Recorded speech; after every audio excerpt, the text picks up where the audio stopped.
चलिए स्टार्ट करने जा रहे हैं कि आज मैंने बायोलॉजी का लेकर आया हूँ। मैंने अगले वीडियो में पढ़ाया था ऑब्जेक्टिव। मैंने 16 ऑब्जेक्टिव उसमें कराया था, 20 ऑब्जेक्टिव तो मैंने उस वीडियो में मैंने करा दिया था। और जो मैंने कहा था कि अपने पार्ट 2 में लेकर आऊँगा, 16 से लेकर 30 तक रहेगा। ठीक है, चलिए आज वही मैंने लेकर आया हूँ, स्टार्ट करने जा रहा हूँ। आप बने रहिए इस वीडियो में, काफ़ी महत्वपूर्ण होने वाला है। इस वीडियो आपके 2023 के एग्ज़ाम के लिए काफ़ी महत्वपूर्ण होगा। ठीक है, इसमें काफ़ी वीवीआई ऑब्जेक्टिव है जो 2023 में पूछे जाने वाले सब जितने भी क्वेश्चन बैंक से छाँट कर निकाला गया है, जो मतलब क्वेश्चन बैंक में पूछे गए हैं हर साल, उसी को मैंने लेकर आया हूँ इस वीडियो में। आप बने रहिए इस वीडियो के लास्ट तक। अगर आप नहीं जुड़े हैं इस चैनल पे तो आप पहले सब्सक्राइब कर लीजिए और चैनल को लाइक करना ना भूलिएगा। और जितना हो सके दोस्तों के पास शेयर ज़रूर कीजिएगा। चलिए स्टार्ट करते हैं। स्टार्ट क्या कह रहा है, स्टार्ट क्या कर रहा है उस पर चलते हैं। पहला 16 नंबर क्वेश्चन क्या कर रहा है उस पर चलते हैं। ठीक है, चलिए स्टार्ट करते हैं। 16 नंबर क्वेश्चन कह रहा है कि कृत्रिम जो वृक्क होता है किन अभिष्ट उत्पादों को रुधिर से अपोहन द्वारा पृथक करता है। क्या करता है, किस मतलब अभिष्ट पदार्थों के द्वारा अपोहन करता है, किसको द्वारा। तो ए में है नाइट्रोजन के द्वारा, बी में है कार्बन के द्वारा, सी में है ऑक्सीजन के द्वारा, डी में इनमें से सभी। इसका जल्दी जल्दी आंसर बताइए, इसका आंसर क्या होगा। इसका आंसर जल्दी जल्दी क्या होगा बच्चे, बताओ जल्दी जल्दी इसका आंसर। इसका आंसर क्या होगा, इसका आंसर जो जाएगा क्या हो जाएगा, नाइट्रोजन होता है। क्या होता है, नाइट्रोजन अभिष्ट पदार्थों को क्या करता है, अपोहन द्वारा पृथक में करता है। ठीक है, ये इसका करेक्ट आंसर हो जाएगा 16 का। ठीक है, क्वेश्चन नंबर 17 पे चलते हैं। मानव में डायलिसिस थैली होती है। मानव में जो होती है डायलिसिस थैली है, क्या है, कहाँ है। तो मानव में जो डायलिसिस थैली होती है कहाँ पे होती है, तो कहाँ होती है। ए में है नेफ्रॉन में, बी में है न्यूरॉन में, और सी में है माइटोकॉन्ड्रिया में, और डी में है इनमें से कोई नहीं। इसका आंसर जल्दी बताइए, इसका आंसर क्या होगा। इसका जो काफ़ी वीवीआई, इसको बना लीजिएगा। ये जो है वीवीआई प्रश्न है, इसको आप काफ़ी 2023 के लिए आप इसको महत्वपूर्ण मान लीजिएगा। ठीक है, चलिए। मानव डायलिसिस थैली जो है, क्या मतलब डायलिसिस थैली कहाँ होता है, कहाँ होता है, तो नेफ्रॉन में होता है। कहाँ होता है, ये में होता है नेफ्रॉन। जो काफ़ी महत्वपूर्ण प्रश्न, इसको आप बात कर लीजिएगा। ठीक है, ये इसका करेक्ट आंसर हो जाएगा। चलिए 18 नंबर क्वेश्चन का रहा है, टेनिन मुख्यतः कहाँ मतलब कहाँ जमा होता है। मतलब टेनिन जो मुख्यतः, टेनिन एक क्या होता है, एक मतलब क्या होता है, टेनिन एक प्रकार का पदार्थ होता है जो कहाँ जमा हुआ रहता है, कहाँ जमा रहता है। तो होता है, ए में है वृक्ष के छाल में, बी में है पुराने जाइलम में, और सी में पुराने फ्लोएम में, और डी में जोड़ों में। क्या है, कौन किस में है, किस में है, जड़ों में है कि वृक्ष के छाल में है कि पुराने जाइलम में कि पुराने फ्लोएम में है, किस में। आंसर जल्दी बताइए, इसका आंसर क्या होगा। 18 का आंसर क्या होगा, 18 का जो आंसर होगा कहाँ होगा, तो वृक्ष के छाल में होता है। ठीक है, मतलब टेनिन जो मुख्यतः कहाँ होता है जमा, तो वृक्ष के छाल में जमा होता है। ठीक है, क्वेश्चन नंबर 19 पे चलते हैं।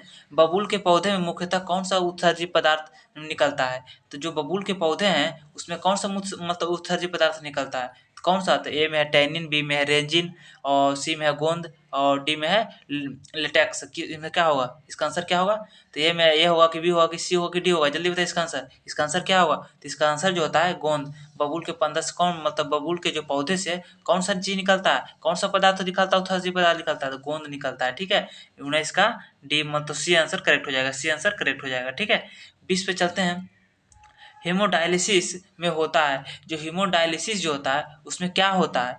ए में है रक्त को 0 डिग्री सेल्सियस तक ठंडा करता है, और बी में है डायलाइजर आंशिक मतलब परामर्श से क्या होता है, सेलोफोन का बना होता है, और सी में क्या है, रक्त के प्रति प्रति स्कंदक मिलते हैं, और डी में इनमें से सभी। इसका आंसर क्या होगा, इसका आंसर जल्दी बताइए, इसका आंसर क्या होगा।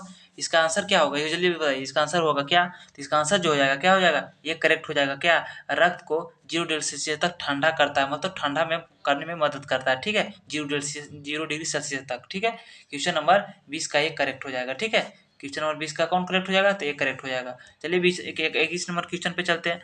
रेजिन किस पौधे का उत्सर्जित पदार्थ है। तो रेजिन जो है आपको बस अगले वीडियो में मैंने बताया था कि रेजिन किस प्रकार के पौधे के उत्सर्जित पदार्थ है, तो किस पौधे के उत्सर्जित पदार्थ है। तो इसका आंसर क्या होगा, ए में है बबूल, बी में है कनेर, और सी में है पीपल, और डी में है चीड़। तो इसका आंसर क्या हो जाएगा, चीड़।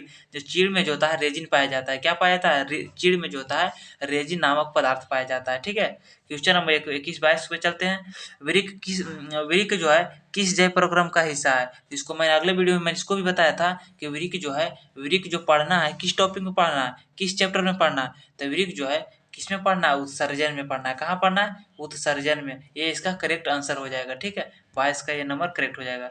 चलिए स्टार्ट करते हैं अगला क्वेश्चन। अगला क्वेश्चन क्या कर रहा है, अगला क्वेश्चन कर रहा है, पौधों में अभिष्ट पदार्थ कहाँ संचित होता है?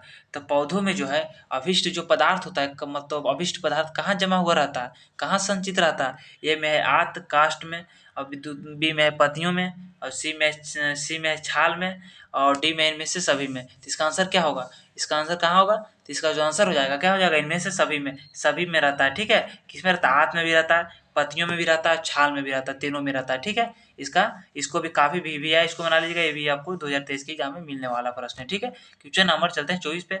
पौधों में उत्सर्जन होता है, पौधों में उत्सर्जन होता है, कहाँ उत्सर्जन होता है? ए में है वातरंधों में, और बी में पत्तियों को गिरने में से, और सी में छाल के विलगाओं में, और इनमें से सभी। इसका आंसर क्या होगा? इसका आंसर क्या होगा? इसका आंसर जल्दी बताइए। इसका आंसर जो है पौधों में उत्सर्जन कहाँ होता है? पौधों को उत्सर्जन कहाँ होता है? सभी में होता है। जैसे वातरंध्रों में भी होता है, मतलब वातरंध्र जिसको छोटे छोटे छिद्र होता है उसमें भी होता है, पत्तियों को गिरने से भी होता है, छाल के मतलब विलगाए से भी होता है। ठीक है, और डी में से सभी मतलब इसमें सभी में होता है। ठीक है, क्वेश्चन इसका 24 का डी आंसर करेक्ट हो जाएगा। ठीक है, इनमें से सभी। चलिए 25 नंबर क्वेश्चन क्या कर रहा है? निम्न में से कौन सा वृक्क की रचना कार्य क्रियात्मक इकाई है?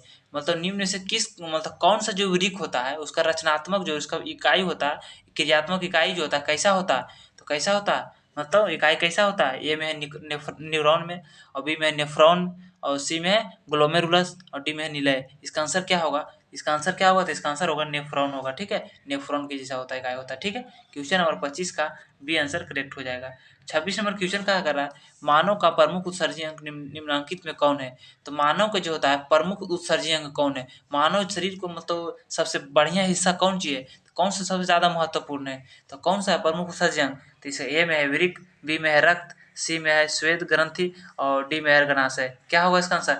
वृक्क, जिसको कहा जाता है किडनी, जो काफी महत्वपूर्ण शरीर का एक पार्ट है, उसको बिना आप आदमी चल नहीं भूल नहीं सकता है। ठीक है, वृक्क जो होता है काफी महत्वपूर्ण अंग होता है। ठीक है, क्वेश्चन नंबर 26 का ए आंसर करेक्ट हो जाएगा। चलते 27 नंबर क्वेश्चन में। सजीव जीव जीवधारियों द्वारा किस प्रकार के नाइट्रोजन पदार्थ कचरा का उत्सर्जन होता है? मतलब जो सजीव जीवनधारी जो होता है, सजीव मतलब छोटे छोटे मतलब होते हैं, उसको कौन सा नाइट्रोजन पदार्थ मतलब कचरा उत्सर्जन करता होता है? कौन सा पदार्थ होता है?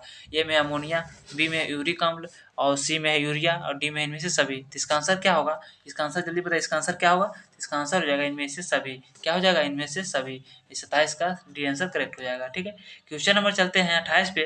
28 पे क्वेश्चन क्या कर रहा है? 28 नंबर क्वेश्चन कर रहा है पौधे में उत्सर्जित पदार्थ है। पौधे जो है पौधे में उत्सर्जित पदार्थ का क्या चाहिए? ए में है गोंद, बी में है टेनिन, और सी में है रेजिन, और डी में इनमें से सभी। तो पौधे में जो उत्सर्जित पदार्थ है ये उसमें गोंद भी है, और टेनिन भी है, और रेजिन भी है, मतलब इनमें से कौन है? सभी है। इसका आंसर जो है डी करेक्ट हो जाएगा। ठीक है, गोंद भी है, टेनिन भी है, और रेजिन भी है, ऐसा जो पदार्थ के लिए पौधे के जो है पौधे को उत्सर्जित पदार्थ माना जाता है। ठीक है, क्वेश्चन नंबर 28 का डी करेक्ट आंसर हो जाएगा। चलते हैं 29 नंबर क्वेश्चन पे। मनुष्य में वृक्क निम्न से किससे संबंधित है? मनुष्य में जो वृक्क है वह निम्न में से किस में संबंधित है, मतलब किस चैप्टर से संबंधित है? तो पोषण में है, ए में है पोषण, बी में है श्वसन, और सी में है परिवहन, और डी में है उत्सर्जन। तो इसका मैंने अभी बस जस्ट बताया हूँ पहले कि इसका जो कौन सा चैप्टर से संबंधित है, तो उत्सर्जन चैप्टर से संबंधित है, मतलब डी करेक्ट आंसर हो जाएगा। ठीक है, उत्सर्जन। ठीक है, क्वेश्चन नंबर चलते हैं 30 पे। क्वेश्चन नंबर 30 क्या कर रहा है कि यूरिया का निर्माण होता है। यूरिया का निर्माण कहाँ होता है? यूरिया जो होता है उसका निर्माण कहाँ होता है? ए में है किडनी में, बी में है यकृत में, और सी में है अमाशय में, और डी में है अर्गनाशय में। तो इसका आंसर क्या होगा? भाई इसका आंसर जल्दी जल्दी बताइए, इसका आंसर क्या होगा? तो इसका आंसर जो है क्या हो जाएगा? यकृत में जो होता है। क्या होता है? यूरिया का निर्माण यकृत में होता है। ठीक है, इसका बी नंबर करेक्ट हो जाएगा। चलिए चलते हैं 31 नंबर क्वेश्चन पे। क्या कर रहा है कि अमोनिया का यूरिया में परिवर्तन शरीर को क्या मतलब कहाँ होता है? जो अमोनिया है, अमोनिया जो है यूरिया में परिवर्तन शरीर में कहाँ होता है? जो अमोनिया से यूरिया में बदलता है वह शरीर में कहाँ मतलब कहाँ बदलता है? तो कहाँ बदलता है? तो ए में है यकृत में, बी में है वृक्क में, सी में प्लीहा में, और डी में है अमाशय में। तो इसका आंसर क्या होगा? इसका आंसर जल्दी बताइए, इसका आंसर क्या होगा? इसका आंसर जो होगा क्या हो जाएगा? यकृत में। यकृत में जो होता है अमोनिया से यूरिया में परिवर्तन हो जाता है। क्या हो जाता है? यकृत में जो है अमोनिया से यूरिया में बदल जाता है। ठीक है, क्वेश्चन नंबर 32 पे चलते हैं। क्वेश्चन नंबर 32 क्या कहता है? ठीक है, क्वेश्चन नंबर 32 पे चलते। 32 नंबर क्या करा? मछलियों में उत्सर्जित पदार्थ क्या है? मछलियों में जो होता है उत्सर्जित पदार्थ क्या है? मछलियों में क्या उत्सर्जित पदार्थ होता है? किस चीज मतलब क्या चीज होता है? ए में है अमोनिया, बी में है यूरिया, सी में है यूरिक अम्ल और डी में है एमिनो अम्ल। इसका आंसर क्या होगा? तो मछली में जो होता है कौन क्या चीज़ होता है? मछली में जो होता है अमोनिया होता है। क्या होता है? अमोनिया होता है। ठीक है, इसका ये आंसर करेक्ट हो जाएगा। अब देखिए मैंने क्वेश्चन वीवीआई लेकर आया हूँ, जो क्वेश्चन बैंक से पूछे गए प्रश्न है, जो क्वेश्चन हर साल जो 2021 में पूछा हुआ, 2018 में पूछा हुआ क्वेश्चन है, उसको मैंने लिखकर आया हूँ। ठीक है, आप बने रहेगा इस वीडियो में। अब तो काफ़ी महत्वपूर्ण हो रहा है, इसमें 15 को लगभग है, 10 को ऑब्जेक्टिव है, इसको पढ़ लीजिएगा बढ़िया। ठीक है, चलिए स्टार्ट करते हैं। प्रोटोजोआ उत्सर्जी पदार्थ का निष्कासन कैसे करता है? तो जो 2001 जो 2021 में पूछा गया प्रश्न है। ठीक है, 2021 में जो है प्रश्न पूछा गया, ये हमको ये पूर्ण संभावना बता रहा है कि 2023 में पूछा जाएगा प्रश्न। ठीक है, 2023 में जरूर पूछेगा प्रश्न। ठीक है, तो इसको याद कर लीजिएगा। प्रोटोजोआ उत्सर्जी पदार्थ को निष्कासन कैसे करता है? तो कैसे करता है? ये है परासरण द्वारा, बी है विसरण द्वारा, और सी में है अवशोषण द्वारा, और डी में है निष्कासन द्वारा। तो इसका आंसर क्या होगा भाई? इसका जल्दी आंसर बताइए, इसका आंसर क्या होगा? ये जो क्वेश्चन बैंक का प्रश्न है, इसका आंसर जल्दी बताइए, इसका आंसर क्या होगा?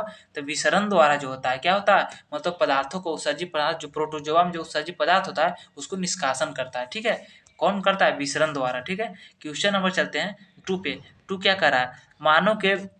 मानव का प्रमुख उत्सर्जी अंग निम्नलिखित में कौन है? देखिए मैंने बताया है कि मानव में जो है बिना वृक्क का बिना किडनी का आदमी चल नहीं सकता, बच नहीं सकता है। तो उसका प्रमुख अंग कौन सा है? तो वृक्क है, जो 2020 में यह पूछा हुआ प्रश्न है। ठीक है, ये 2020 में जो है एग्जाम में, फाइनल एग्जाम में पूछा गया प्रश्न है। ठीक है, इसको आप याद कर लीजिएगा, इस बार से भी पूछे जाएगा 2023 में भी। ठीक है, आप इसको काफी महत्वपूर्ण मान लीजिएगा। ठीक है, मानव के प्रमुख उत्सर्जी अंग निम्न में से कौन है? तो कौन है? तो वृक्क है। ठीक है, ये इसका करेक्ट आंसर हो जाएगा। ठीक है, सबके बिना रह सकते हैं, मगर बिना किडनी के बिना आप एक दिन जीवित नहीं रह सकते हैं। ठीक है, अब चलते हैं सजीव जीवनधारियों द्वारा किस प्रकार का नाइट्रोजन पदार्थ कचरा का उत्सर्जन होता है? देखिए मैंने कहा था कि इनमें से सभी जो है, मतलब मैंने अभी बस तुरंत कुछ देर पहले बताया था, इस क्वेश्चन का मैंने बात किया था। ठीक है, आप इसको वीवीआई बना लीजिए। 2020 में 2022 की जो एग्जाम हुआ है, इसमें देखिए पूछा हुआ प्रश्न है। ठीक है, इसको भी आप मतलब वीवीआई बना लीजिएगा। ठीक है, चलिए किसका आंसर क्या होगा? ए में अमोनिया,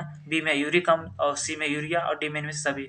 तो जो क्या होता है, सजीव जीवनधारियों द्वारा जो होता है नाइट्रोजन पदार्थ का जो उत्सर्जन होता है, किसमें होता है? अमोनिया होता है, यूरिक अम्ल होता है, यूरिया, इनमें से सभी होता है। क्या होता है? इनमें से सभी। ठीक है, इनमें से सभी जो है करेक्ट आंसर हो जाएगा। ठीक है, चलिए चलते हैं अगला क्वेश्चन, 4 नंबर क्वेश्चन पे।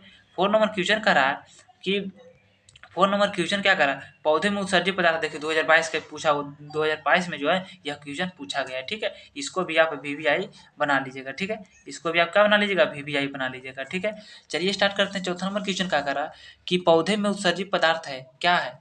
ए में है गोंद, बी में है टेनिन, और सी में है रेजिन, और डी में इनमें से सभी। इसका आंसर क्या होगा? इसका आंसर हो जाएगा, जो पौधे में उत्सर्जित पदार्थ होता है, क्या होता है? गोंद भी होता है, टेनिन भी होता है, और रेजिन भी, सब है, मतलब पौधे का एक उत्सर्जी पदार्थ है। ठीक है, इनमें से सभी होता है। ठीक है, इसका आंसर क्या हो जाएगा? इसका आंसर हो जाएगा इनमें से सभी, डी करेक्ट आंसर हो जाएगा। ठीक है, अगर आप इस मतलब चैनल को आप सब्सक्राइब नहीं किए तो पहले आप इस चैनल को लाइक भी कर लीजिएगा और सब्सक्राइब भी जरूर कीजिएगा। इस चैनल के सब्सक्राइब जरूर कर लीजिएगा। ठीक है, चलिए क्वेश्चन नंबर 5 में चलते हैं। मनुष्य में वृक्क निम्न में से किससे संबंधित? देखिए ये भी मैंने पढ़ाया हूँ, अगले पहले ऑब्जेक्टिव में मैंने बताया था कि मनुष्य के वृक्क जो है निम्न में से किससे संबंधित, किस चैप्टर से संबंधित है? अभी मैंने बताया था कि ए में पोषण, बी में श्वसन, और डी में परिवहन, और सी में परिवहन, और डी में उत्सर्जन। तो इसका आंसर क्या होगा? ये जो है वृक्क जो है उत्सर्जन के संबंधित है, उत्सर्जन चैप्टर से संबंधित है। ठीक है, उत्सर्जन का एक टॉपिक है वृक्क। ठीक है, क्वेश्चन नंबर 5 का डी आंसर करेक्ट हो जाएगा, जो 2022 में पूछा हुआ प्रश्न है। ठीक है, क्वेश्चन चलते हैं छठा पे।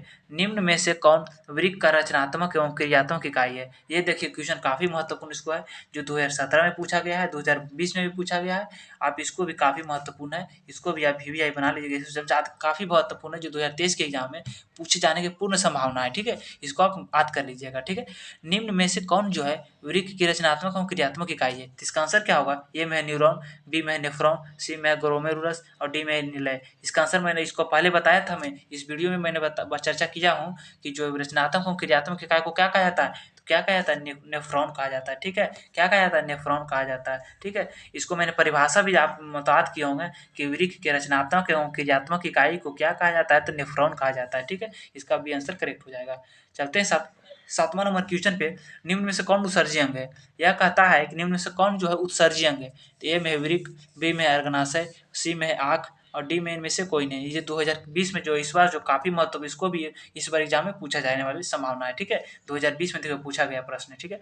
तो इसका कौन है, तो ये जो वृक्क, वृक्क जो है क्या है, इनमें से उत्सर्जी अंग है। ये है किसका, जो ये हो जाएगा करेक्ट आंसर हो जाएगा, ठीक है। क्वेश्चन नंबर 8 पे चलते हैं। मानव में डायलिसिस थैली है, ये देखिए 2016, इसको आप इसको भी याद कर लीजिएगा। ये 2023 के जो एग्जाम होगा इसमें भी ज़्यादा कम मतलब संभावना है पूछने का, ठीक है। इसका भी संभावना 2023 में वीवीआई को बना लीजिएगा, ठीक है। मानव में जो डायलिसिस थैली होता है ये कहाँ होता है, ए में नेफ्रॉन में, बी है न्यूरॉन, और सी में माइटोकॉन्ड्रिया, डी में इनमें से कोई नहीं। इसका आंसर क्या होगा, इसका आंसर बताइए, इसका आंसर क्या होगा। तो मानव जो डायलिसिस थैली होता है कहाँ होता है, नेफ्रॉन में होता है, ठीक है। क्वेश्चन नंबर 8 होगा। क्वेश्चन नंबर 9 पे चलते हैं।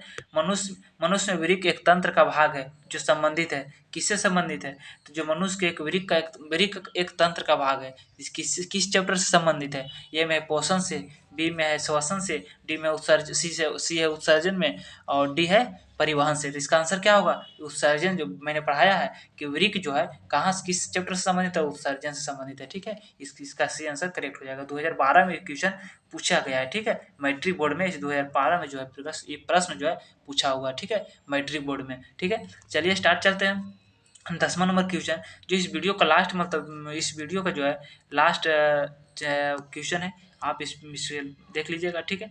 चलिए लास्ट मतलब उसके बारे में बात कर लेते हैं, ठीक है।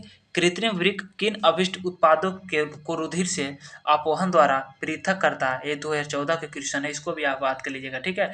ये क्या कह रहा है 10वां नंबर क्वेश्चन, कृत्रिम जो वृक्क होता है किन अभिष्ट उत्पादों को रुधिर में अपोहन द्वारा पृथक करता है, मतलब बाहर निकालता है। तो ए में नाइट्रोजन, बी में कार्बन, सी में ऑक्सीजन, इनमें से सभी। तो इसका आंसर क्या होगा, जो क्या होगा इसका आंसर, इसका आंसर जाएगा नाइट्रोजन। नाइट्रोजन को क्या करता है, बाहर निकालता है, पृथक करता है, मतलब अपोहन करता है, ठीक है। इसका आंसर एक करेक्ट हो जाएगा, ठीक है। क्वेश्चन नंबर 10 का 1 नंबर करेक्ट हो जाएगा। चलिए, अगर आज इस वीडियो आपको अच्छा लगा तो हमारे कितने इसमें लगभग 30 ऑब्जेक्टिव मैंने करा दिया हूँ। अगर 25 ऑब्जेक्टिव इसमें आप कितने सही किए हैं, इसे हमारे वीडियो के कमेंट बॉक्स में जरूर लिखिएगा कि मैंने इतना ऑब्जेक्टिव सही किया। अगर नहीं आपको तैयारी तो बार बार करिए रिवीजन, आपको बढ़िया तैयारी हो जाएगा 2023 के एग्जाम के लिए, कि आप 450 सुपर नंबर ला सकें, ठीक है। चलिए आज मैं यहीं तक। अगर इस वीडियो अच्छा लगा तो आपको इस चैनल को सब्सक्राइब कर लीजिएगा और दोस्तों के पास शेयर जरूर कीजिएगा। बस आज के यहीं तक, अगले वीडियो लाएंगे दूसरे।